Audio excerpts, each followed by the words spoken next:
Okay, well, this is just pretty much for my benefit, but maybe somebody else will find it useful. I'm going to show you how to um, start with a Threads catalog and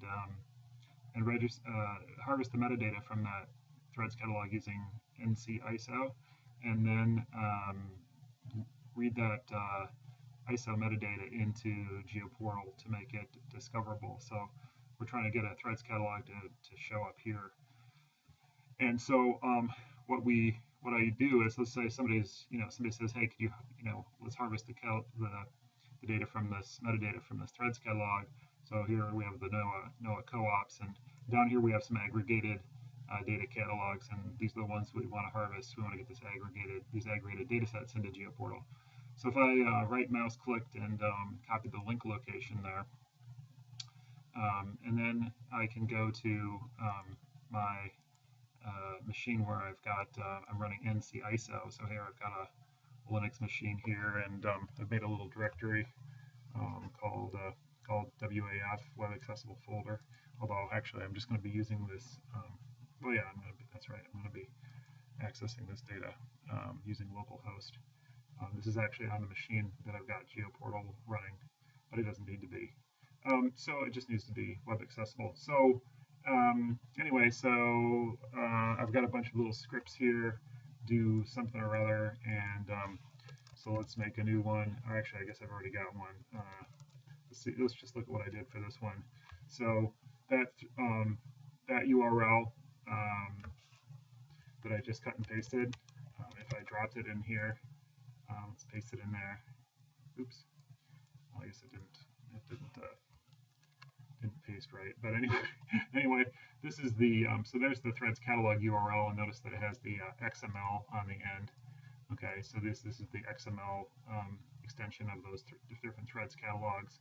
So I'm going to loop, through these different Threads catalogs, and I'm passing that to NcISO, which is JavaScript. Sorry, not a JavaScript, a Java program. And I'm going to tell it to use ISO metadata, and then I'm going to specify that I want an output folder where I want this stuff to go. And so I made since this is co-ops data, I have a subdirectory called data here that I made, and then underneath that I have one for each sort of different provider. So I have a subdirectory called co-ops here, so that I run this script, and after it gets done, if you look down in the data directory and co-ops, you can see that NcISO created these three different folders: ISO, NCML, or three different directories, and score.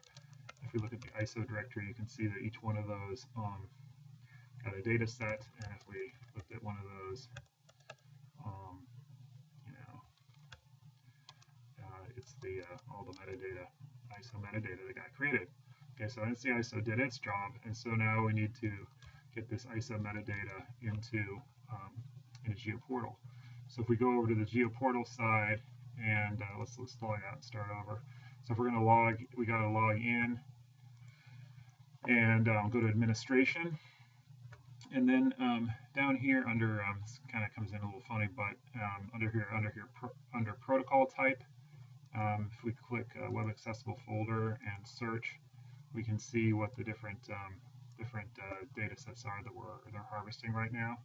So we're harvesting these three different folders, and if we take a look at one of these, let's say like this one, we can see if we look at how it was harvested, we can see that it was harvested using this data ISO URL, and we gave it a title, and we gave it a particular user. Actually, maybe that wasn't the best one, because apparently I didn't use a subdirectory. Let's see here. Let's go back. Let's look at these again. Let's look at this OSU metadata. Let's pick this one, and then again, clicking on the little thing with the pencil here. Let's see how that was. Okay, so here we have, data OSU ISO. Okay, so I have that subdirectory. So let's just copy that. Notice that we have got web accessible folder selected up here. So basically all we have to do is say web accessible folder, tell it where, and give it a title. Um, so I'm going to go back, I'm going to go add. Okay, register a resource on the network. Proceed. The URL is going to be this, except instead of OSU, it's going to be co-ops. And I'm going to say it's yes, web accessible folder here. Notice that it's to the right of the dot, right? So you can see from over here. So I'm going to click to the left of WAF. And we give this a title, NOAA co-ops aggregations. And you can click on this test if you want to see if it tests out okay. And yes, it says it does. So there we go. And I'm just going to say I don't need to be notified, and then I'm just going to do manual synchronization here, although I can pick to do it, say, every day. So then it says resource created successfully. And if I go back, if I went back to manage here and searched all the web accessible folders, now I see this NOAA co-ops aggregations. And you see this is sort of grayed out here. You see it's posted over here, but it's not been approved. So you have to go approve it. So you have to click here and then say set as approved and execute the action. Okay, so now you can see that it's been approved, and now you can actually click here and synchronize the content. So if I click here, it's going to go off and it says it's synchronizing the content, and it comes up with a little red cross here, which means it's working on loading that metadata.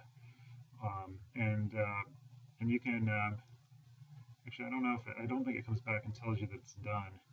But if I reload this page, or maybe just say search again here, it should come back and say, okay, so see, now it's done. This little guy has changed to blue. So that means that we should be able to search now for that data. And if we go up here now and search for, I don't know, CBOFs. Yep, we come back here and we get CBOFs, forecast run in operational mode. That must have been the title that got used. If I click here, it just says best time series, taking the data from the most recent run, which means that they didn't really provide a summary in their NetCDF file. But anyway, now we've got it here, and it looks like it actually figured out where it was correctly.